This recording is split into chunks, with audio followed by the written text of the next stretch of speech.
Okay, so let's talk about the root cause of bloating. And I'm talking about the actual root cause because we all know bloating is so uncomfortable. It's so common. Almost every woman that has come to me has experienced bloating. So I know we can all relate, but it is a sign that there is something going on. Bloating is common, and doctors will tell you that you just have to live with it. But bloating is actually a red flag that there's imbalance in the body. So, I'm a nutritional therapy practitioner. I've worked with over hundreds of women. I've seen hundreds of functional stool testing, and I'm going to tell you the top reasons of why you're bloated and how to fix it. So, the first one is low stomach acid. We want our stomachs to be a very acidic environment. When the stomach acid is low, food goes into the stomach and cannot be broken down properly. Then you have a slow transit time, and bad bacteria can actually ferment over that food, leading to bloating. So, a really important piece of the puzzle is increasing your stomach acid. We can do this through supplementation, but it's also really important to address why the stomach acid is low in the first place. A lot of times, when we are eating in a sympathetic state or a fight or flight state, our brain does not know that we're digesting, so it does not produce enough stomach acid. So, if you are eating with your phone in front of your face, your brain does not know that you are supposed to be producing stomach acid and breaking down your food. So, it's really important that you take 10 to 15 big belly breaths before you eat. Put your phone down. If you're eating, walking, standing, in the car, on the go, this is really going to affect your digestion as well. So, really sit down, relax before you eat, and chew your food until it's applesauce or smoothie like consistency. When we physically chew our food a lot, not only does this help break down the food in our stomachs, but the saliva actually signals to the brain that we need to be producing that stomach acid. So, this is really, really important when addressing bloating. And this is probably one of the main reasons why you're bloated. And I start almost every client on digestion to really make sure the stomach acid is high enough to be breaking down food. The next piece of the puzzle when looking at bloating, and I've seen this on so many functional stool tests, is dysbiosis. Dysbiosis is the imbalance of good and bad bacteria in the gut. So, when there's too much bad bacteria and not enough good bacteria, this is going to lead to bloating, and it's also going to lead to a lot of other symptoms like constipation, diarrhea, acne breakouts, headaches. You get the point. So, sometimes we have to go in with natural eradicators and remove the bad bacteria. Again, it's important to address why the bad bacteria is growing in the first place. And again, that stems from low stomach acid. But it's also important to note here that we don't want to just take a random probiotic to try to increase the good bacteria. I see this a lot when people are bloated. They just take a random probiotic that they found online or that their friend's taking. But I'm here to tell you a couple things about probiotics. If your probiotic is kept in the fridge, it actually is a waste of money because it cannot survive your body's stomach acid.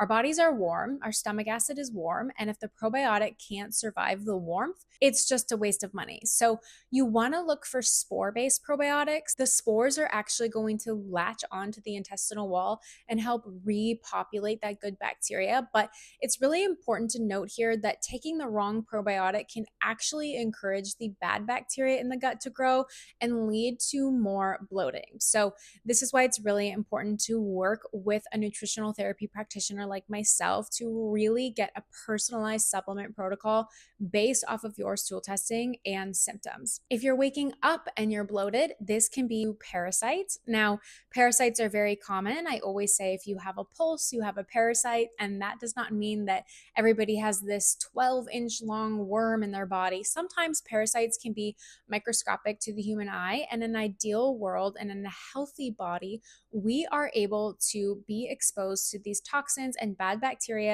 and pass them through properly. But again, when there's dysfunction and things are not functioning properly, that is where parasites like to live. Parasites are more active around the full moon. So if you notice that you have more cravings or if you can't sleep around the full moon, this is a sign that you might have parasites. The waking up bloated, grinding and clenching your teeth, an itchy bum, all of these are signs that you might have parasites. But I really recommend stool testing before jumping into any sort of parasite cleanse because one, you want to make sure that you even have them before putting your body through a parasite cleanse. But two, it's really not recommended to do a parasite parasite cleanse unless your drainage pathways are open first. So that means going to the bathroom, number two, 2 to 3 times a day, making sure you're sweating daily and making sure you're hydrated. We actually detox through our sweat, our urine, and our stool. So it's really, really important that all of this is functioning properly and we're working on digestion, we're working on gut health,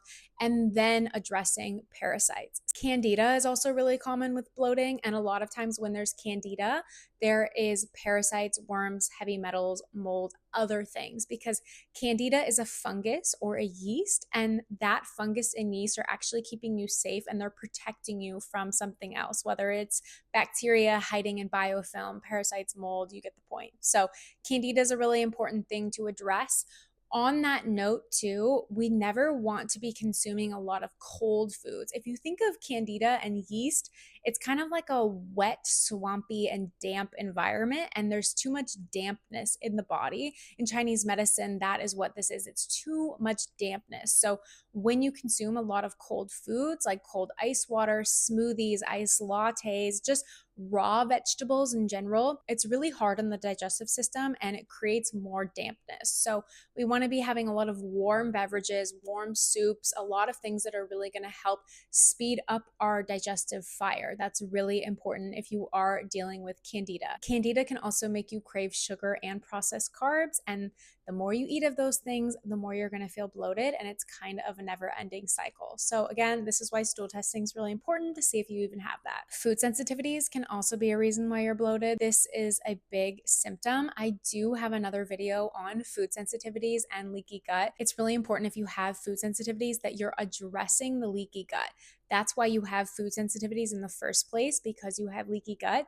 And if you don't address the leaky gut, the food sensitivities will always be there and you'll always have symptoms. Whether you're removing those food sensitivities or not, you're just going to keep having more and more sensitivities. So look at that other video if you've not watched that already. It explains that in greater detail, but this is another important piece of the puzzle when looking at bloating. And then kind of a nuanced thing with bloating is we have to look at stress. And a lot of times when we are overworking ourselves, we are going to be producing more cortisol, and then we can have feelings of bloating or kind of that lower belly pooch. So this means doing the wrong type of workouts at different phases of our cycles. So for example, if you are doing a lot of HIIT workouts, CrossFit, intense running in your luteal phase, this is going to affect how much progesterone you produce. And when there's too much cortisol in this phase, it's really going to make you feel bloated, puffy, tired, all the things. So if you are going to push yourself in workouts, it's a good idea to do that in your follicular phase or ovulation, but it's really being mindful in your luteal phase, how you're pushing yourself in your workouts, but also in your emotional and mental stress as well. I've worked with hundreds of women and I specialize in bloating, IBS, and root cause acne.